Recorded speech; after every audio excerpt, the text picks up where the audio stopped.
Hi friends, నేను మీ మల్లేష్. మీరు చూస్తున్న మల్లేష్ ఎలక్ట్రికల్ వర్క్. ఈరోజు మనం సెప్టిక్ ట్యాంకు వేసే ముందు ఎటువంటి జాగ్రత్తలు తీసుకోకపోతే ఎటువంటి ప్రాబ్లమ్స్ వస్తాయి అనే విషయం తెలుసుకునే ముందు మీరు ఫస్ట్ టైం నా ఛానల్ వీడియో చూస్తున్నట్టయితే లైక్ చేయండి, షేర్ చేయండి, సబ్స్క్రైబ్ మాత్రం తప్పకుండా చేయండి. సెప్టిక్ ట్యాంకు రెండు సైడ్లలో రెండు హోల్స్ ఉంటాయి. లోపల రెండు పార్టీషన్లు ఉంటాయి. ఒక సైడు కింద ఇట్లా వాల్ లెక్క వస్తుంది, ఇంకొక సైడు మీద ఇలా రౌండ్ పార్టీషన్ వస్తుంది. ఆ రౌండ్ పార్టీషన్ ఉన్నది, ఈ రౌండ్ పార్టీషన్ అనేది మనం ఇన్నుగా భావించాలి. కింద గోడలాగా వచ్చే పార్టీషన్ని అవుట్గా భావించాలి.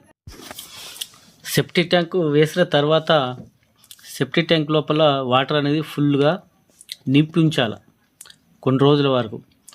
ఎందుకంటే సెప్టిక్ ట్యాంకు ఎక్కడన్నా డ్యామేజ్ ఉన్నదనుకో వాటర్ లీక్ అయ్యే అవకాశం ఉంటుంది. తెలిసిపోతుంది సెప్టిక్ ట్యాంకు డ్యామేజ్ ఉన్నదా లేదా, ఎక్కడన్నా క్రాక్లు వచ్చి వాటర్ లీక్ అవుతుందా అనేది మనకు తెలుస్తుంది. కాబట్టి డౌన్ చేసుకున్న తర్వాత కొన్ని రోజుల వరకు ఫుల్ నీళ్లు నింపి ఉంచుకుంటే మనకి ప్రాబ్లమ్స్ ఉన్నది లేనిది అనేది తెలిసిపోతుంది. మనం బాత్రూమ్ నుంచి వచ్చే పైపు సెప్టిక్ ట్యాంకుకు ఏ సైడ్ అయితే కలుపుతామో ఆ సైడు ఇన్నుగా భావించాలి. ఇంకొక సైడు వాటర్ వెళ్ళిపోయే సైడు అవుట్గా భావించాలి. మనం ఇన్ను ఎక్కడైతే బాత్రూమ్ నుంచి వచ్చే పైపు ఇన్ను కలుపుతామో అటు సైడు సెప్టిక్ ట్యాంక్ ఒక 2-3 ఇంచులు హైట్ ఉండాలి. ఇన్ను సైడు హైట్ ఉండాలా, అవుట్ సైడు డౌన్ ఉండాలి. అలా ఉండాలి కంపల్సరీ. ఒకవేళ అలా ఉండలేదనుకో, అవుట్ సైడు ఎత్తుగా ఉండి ఇన్ సైడు డౌన్ ఉంటే వాటర్ అనేది బ్లాక్ అయ్యి స్మెల్ వచ్చే అవకాశం ఉంటుంది. చాలా ప్రాబ్లమ్స్ వస్తాయి.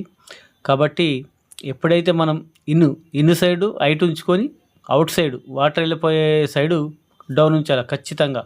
2 ఇంచులైనా సరే, 2 ఇంచులు, ఒక 2-3 ఇంచులైనా సరే నో ప్రాబ్లం. కాబట్టి ఇటువంటి జాగ్రత్తలు ఖచ్చితంగా తీసుకునాలా సెప్టిక్ ట్యాంక్ వేసే ముందు.